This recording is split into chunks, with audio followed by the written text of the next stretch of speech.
Et une vraie reconnaissance pour tout le territoire d'Aix-Marseille-Provence, puisque c'est à la fois la métropole et c'est à la fois la ville de Marseille. Donc nous avons reçu effectivement avec Arlette Fructus, adjointe au maire en charge du logement et vice-président de la métropole, ce prix, ce premier trophée pour le trophée logement, effectivement, parce que Marseille, aujourd'hui, après Marseille qui est terre d'innovation urbaine, après Le Corbusier, eh bien, on a aujourd'hui Marseille, l'îlot à l'art. C'est aujourd'hui, grosso modo, 500 logements, dont 100 logements sociaux. C'est 28 000 mètres carrés de bureaux.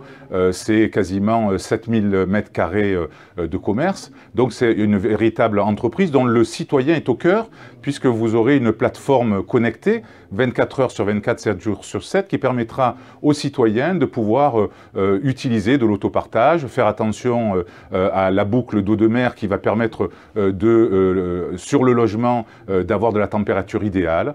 Donc vous avez véritablement tous les outils de Smart City, que je résume très rapidement bien sûr, pour les habitants de cet îlot, Marseille, qui est un écoquartier à vivre au présent. Alors, comme une bonne nouvelle n'arrive jamais seule, vous en avez une deuxième à nous annoncer. C'est en fait la représentation de la ville de Marseille, et c'est vous qui allez la représenter, au sein d'une association nationale qui s'appelle Avica. 60 millions de personnes sont représentées à travers cette association. À quoi ça sert cette association dont vous allez être l'un des vice-présidents?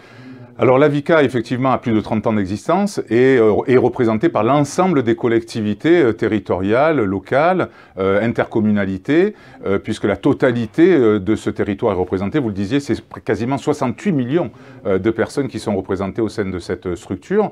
C'est l'interlocuteur de tous les pouvoirs publics, c'est l'interlocuteur du gouvernement, c'est l'interlocuteur de l'ARCEP, qui est l'autorité de régulation, c'est l'interlocuteur des ministres, et puis c'est l'interlocuteur de toutes les collectivités pour mettre en place notamment tous les fourreaux enterrés sur le territoire national. Donc c'est la France très haut débit sur lequel l'Avica travaille depuis un certain nombre d'années. Et effectivement, un tiers des candidats ont été présentés, ont été élus. Le président Patrick Chaise vient d'être réélu pour 3 ans et ils nous ont fait la gentillesse de nous permettre d'être effectivement à Marseille et sur le territoire des Bouches-du-Rhône et d'Aix-Marseille-Provence l'un des vice-présidents pour porter la bonne parole sur le territoire national.